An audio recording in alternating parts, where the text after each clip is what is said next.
Airbus-ի խաղաղ թռիչքը 12000 մետր բարձրության վրա հանկարծ վերածվում է մղձավանջի։ Ատլանտյան օվկիանոսի միջնամասում հանկարծակի եւ անբացատրելի ձևով սպառվում է վառելիքը։ Մեկը մյուսի հետևից դադարում են աշխատել շարժիչները։ Առանց շարժիչ Airbus-ը բառացիորեն վերածվում է մի սավառնող մետաղյա զանգվածի մութ երկնքում։ Օդանավը սկսում է դանդաղ ընկնել։ Ներսում ծանր լռություն է, 306 հոգու կյանք վտանգված է։ Բայց այն, ինչ պատրաստվում են անել փորձառու օդաչուները, ոչ միայն կգերազանցի բոլորի սպասելիքները, այլ նաև սահմանելու է մի ռեկորդ, որի նմանը երբևէ չի գրանցվել ամբողջ քաղաքացիական ավիացիայի պատմության մեջ։ Եվ այսպես 2001 թվական օգոստոսի 23, Տորոնտո, Կանադա, Փիրսոնի միջազգային օդանավակայանում, որը Կանադայի ամենածանրաբեռնվածներից մեկն է, Air Transat ավիաընկերության Airbus A330-ը լիցքավորվում է եւ պատրաստվում երկար թռիչքի դեպի Լիսաբոն, Պորտուգալիա։ Օդանավը նոր է, ընդամենը 2 տարեկան։ Այս մոդելը համարվում է Airbus ընկերության ամենաապահովներից մեկը։ Մինչ այս դեպքը այս մոդելով չի գրանցվել որևէ աղետ։ Այն ունի 2 հզոր Rolls-Royce շարժիչ, որոնք միասին տալիս են ավելի քան 140,000 ֆունտ հրման ուժ։ Դա բավական է օդ բարձրացնելու 230 տոննա կշռվող այս մեքենան։ Այսօր գլխավոր օդաչուն է օդանավի հրամանատար, իսկական պրոֆեսիոնալ 48-ամյա կանադացի կապիտան Ռոբերտ Պիշենը, ավիաընկերության ամենափորձառուներից մեկը, ով ունի 17000 թռիչքային ժամ փորձ։ Նրան օգնում է երկրորդ օդաչու երիտասարդ 28-ամյա Դիկ Դիագերը։ Այսօր նրան սպասվելու է մի անհավանական փորձություն, որի նմանը դեռ չի գրանցվել ավիացիայի պատմության մեջ։ Տեղի ժամանակով ժամը 20:50 րոպեին կապիտան Ռոբերտ Պիշենը շարժիչները միացնում է թռիչքային ռեժիմի եւ ծանրաքաշ Airbus A330-ը, որը լիցքավորված է 65000 լիտր ավիավառելիքով, օդ է բարձրանում Տորոնտոյի երկինք։ Դա ավելի քան բավական է Լիսաբոն հասնելու համար։ Ամեն ինչ ընթանում է սովորականի պես։ Ուղևորները զրուցում են, բորտուղեկցորդուին սպասարկում։ Ներսում ոչ ոք չի պատկերացնում, որ մի քանի ժամից այս առաջին հայացքից սովորական թվացող թռիչքը վերածվելու է գիշերային սարսափի։ Մի իրական մղձավանջի։ Ավելին, այն արդեն սկսվել է, բայց ոչ ոք դեռ տեղյակ չէ։ Երբ օդանավը հասնում է Ատլանտյան օվկիանոսի սկիզբ, ավիադիսպեչերը օդաչուներին տալիս է նոր հրահանգ՝ փոխել ուղեգիծը եւ շարունակել թռիչքը փոքր-ինչ հարավային հատվածով, որտեղ օդային երթևեկությունը համեմատաբար քիչ ծանրաբեռնված է։ Բացի այդ հատվածում եղանակը պարզ է, բայց ավելի ուշ հենց այս չնչին փոփոխությունը որոշիչ դեր է խաղալու եւ փոխելու է 306 հոգու ճակատագիր։ Կապիտան Ռոբերտ Պիշենը պարբերաբար ստուգում է օդանավի համակարգերը եւ վառելիքի ծախսը։ Սա սովորական ընթացակարգ է, հատկապես երկար թռիչքների ժամանակ, բայց ամեն ինչ նորմալ է, համակարգը աշխատում է անթերի։ Բայց իրականում դեռ անտեսանելի մակարդակում տեղի է ունենում մի բան եւ այնպիսի հատվածում, որը համակարգերը չեն արձանագրում։ Քիչ անց օդաչուները ստանում են առաջին նախազգուշացումը։ Կապիտան Պիշենը էկրանին նկատում է տարօրինակ մի ազդանշան։ Աջ շարժիչի յուղի ջերմաստիճանը սկսում է իջնել, իսկ ճնշումը բարձրանալ։ Սա նորմալ չէ, նման բան նրանցից ոչ ոք նախկինում չի տեսել։ Նրանք չեն հասկանում, թե ինչով է այն պայմանավորված։ Կապիտան Պիշենը մտածում է, որ դա միգուցե համակարգի թերացում է, քանի որ ֆիզիկապես օդանավի հետ ամեն ինչ նորմալ է։ Նա այս մասին հայտնում է ավիադիսպեչերին, բայց նրանք նույնպես չեն հասկանում ինչ է կատարվում։ Օդաչուներին մնում է ինքնուրույն լուծել այս տարօրինակ խնդիրը։ Մինչ օդաչուները փորձում են հասկանալ ինչն է խնդիրը, համակարգը տալիս է նոր, ավելի վախեցնող հաղորդագրություն։ Վառելիքը անհամաչափ է։ Աջ թևում շատ ավելի քիչ վառելիք կա, քան ձախ։ Սա նորմալ չէ։ Նման բան նախկինում նույնպես չի եղել։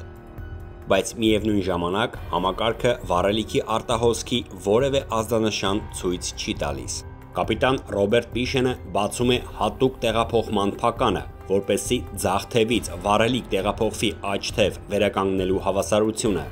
Սա ոչ միայն ապահովում է վառելիքի հավասար բաշխումը, այլ նաև կանխում հնարավոր կառավարման խնդիրները, որոնք կարող են առաջանալ թևերի տարբեր քաշի պատճառով։ Բայց նրանք դեռ չգիտեն, որ կա վառելիքի արտահոսք, եւ հենց աջ խցիկից է վառելիքը աննկատ հոսում։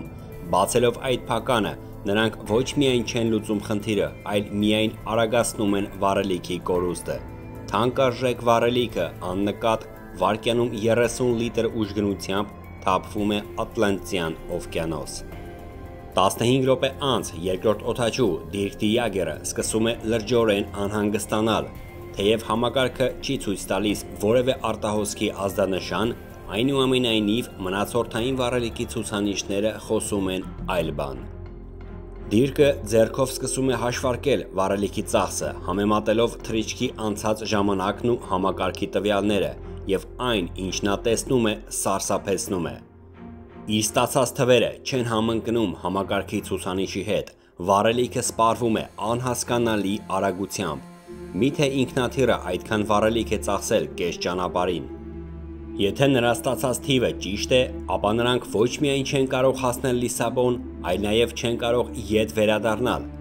Անձնակազմը մտահոգված փորձում է ֆիզիկապես տեսնել հնարավոր վառելիքի արտահոսք, բայց մութ է, ոչինչ չի երևում։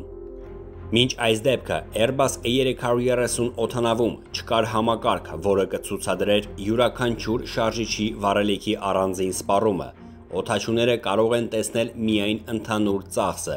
իսկ հայտնաբերել արտահոսք առանց համակարգի օգնությամբ գրեթե անհնար է։ Մեկ ժամ անց իրավիճակը ստանում է սարսափեցնող բնույթ, վառելիքը դադարում է սնուցել աջ շարժիչին եւ այն անջատվում է։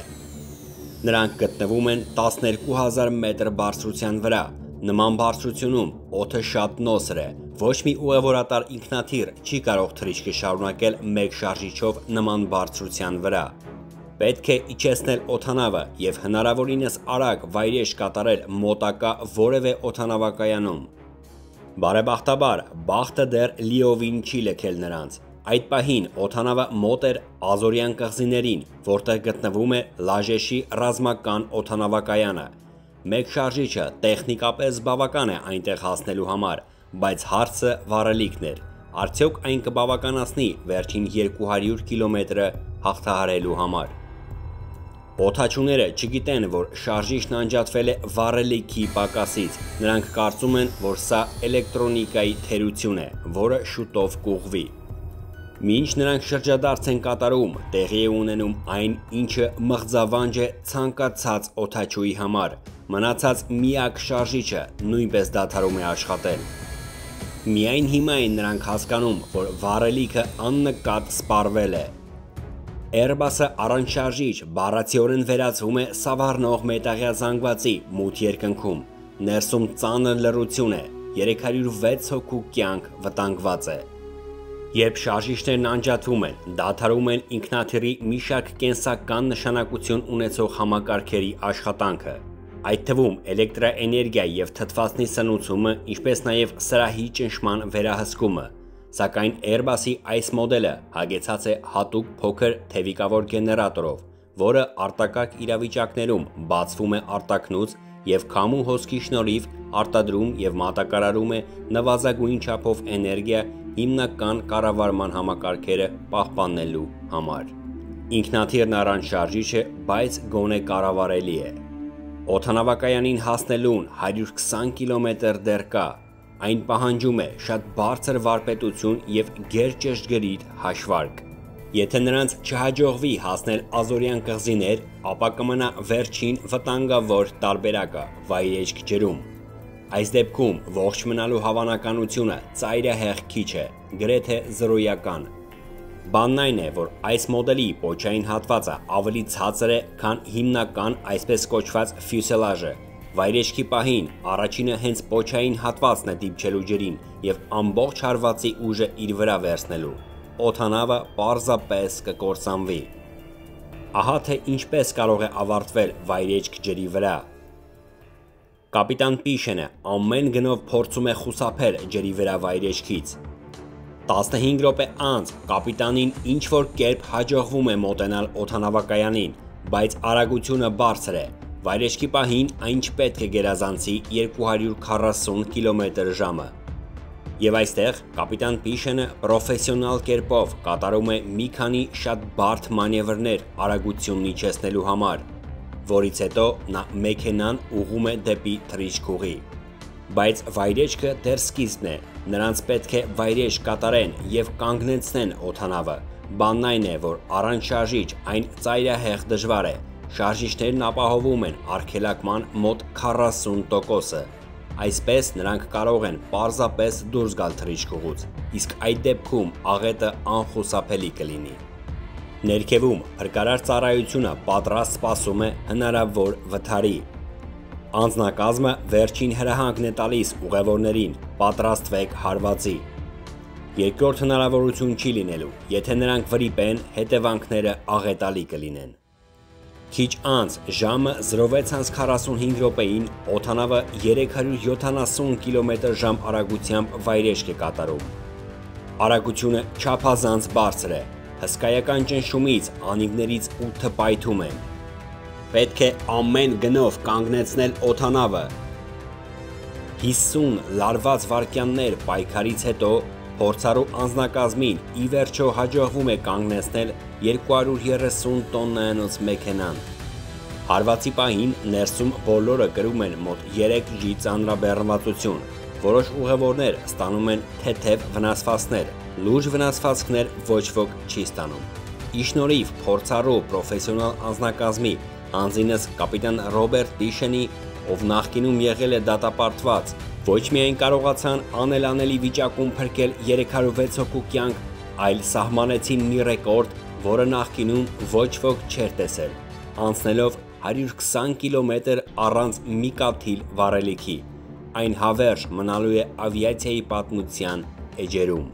Մենք չունեինք լիարժեք արգելակման համակարգ։ Ես ստիպված էի կատարել մի շարք մանևրներ արագությունը նվազեցնելու համար, սակայն այն ամբողջությամբ չիջավ անհրաժեշտ մակարդակի։ Մենք այլ տարբերակ չունեինք, պետք է վայրեջք կատարեինք, բայց ի ուրախություն մեզ թռիչքուղին բավական երկար էր։ Ճիշտ է, դժվարությամբ, բայց մեզ հաջողվեց ժամանակին կանգնեցնել օդանավը։ Թեև կապիտան Ռոբերտ Պիշենը ցուցաբերեց բացառիկ հմտություն և սառնասրտություն, մի շատ կարևոր փաստ պետք է հաշվի առնել։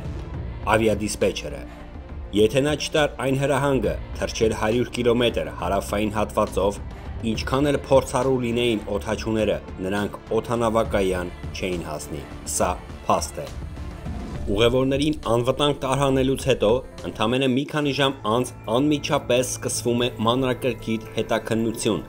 Փորձագետներն ուզում են հասկանալ, արդյոք հնարավոր է, որ օդանավը կարողանար սպառել ամբողջ վառելիքը ընդամենը ճանապարհի կեսն անցնելուց հետո։ Սկզբում թվում էր տեխնիկական խափանում, սակայն ուսումնասիրությունը պարզեց, որ պատճառը մարդկային սխալն էր։ Պարզվեց, որ թռիչքից մոտ 10 օր առաջ ինքնաթիռի շարժիչը փոխվել էր։ Rolls-Royce ընկերությունը նոր շարժիչը տրամադրել էր առանց վառելիքի պոմպի և համապատասխան խողովակի, քանի որ դրանք պաշտոնապես չեն ներառվում շարժիչի ստանդարտ փաթեթում։ Դրանք տեղադրվում են արդեն տեղում ավիաընկերության կողմից տեխնիկական սպասարկման ընթացքում։ Քանի որ չկար նոր խողովակ և պոմպ, այս դեպքում ինժեներները հետևելով կանոնակարգին նոր շարժիչի վրա տեղադրել էին հին շարժիչից մնացած պոմպն ու խողովակը։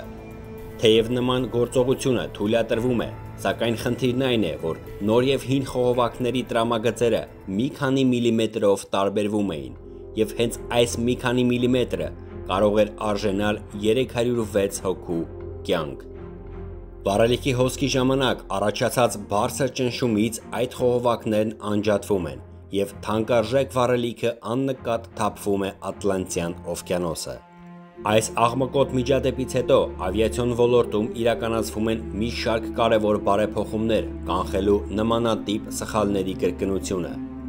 Նախ Rolls-Royce ընկերությունը փոխում է իր մոտեցումը, Այժմ շարժիչի փաթեթավորման մեջ ներառվում են ոչ միայն հիմնական բաղադրիչները, այլև բոլոր անհրաժեշտ պոմպերն ու խողովակները ամբողջությամբ։ Սա թույլ է տալիս բացառել հնարավոր սխալներ տեխնիկական սպասարկման ընթացքում։ Միաժամանակ օդանավերի համակարգում ևս կատարվում են արդիականացում, ներդրվում է յուրաքանչյուր շարժիչի անհատական վառելիքի սպառման վերահսկման համակարգ։ Սա թույլ է տալիս օդաչուներին տեսնել ոչ միայն ընդհանուր վառելիքի ծախսը, այլ կարող է առանձին հետևել կոնկրետ որ շարժիչն ինչքան վառելիք է օգտագործում։ Այս նորամուծությունը զգալիորեն մեծացնում է թռիչքի անվտանգության մակարդակը և հնարավորություն տալիս խնդիրները հայտնաբերել դեռևս վաղ փուլում։ Կանադայի կառավարությունը կապիտան Ռոբերտ Պիշենին շնորհեց քաղաքացիական ավիացիայի ոլորտի ամենաբարձր պետական պարգևը՝ ի նշան երախտագիտության և խորը հարգանքի դժվարին իրավիճակում 306 ուղևորների կյանքը փրկելու համար։ Նրա գործողությունները հավերժ մնացին ավիացիայի պատմության էջերում որպես խիզախության, սառնասրտության և մարդկային կյանքի փրկության ամենավառ օրինակներից մեկը։ Բարեկամներ, շնորհակալություն ուշադրության համար, կհանդիպենք ցտեսություն։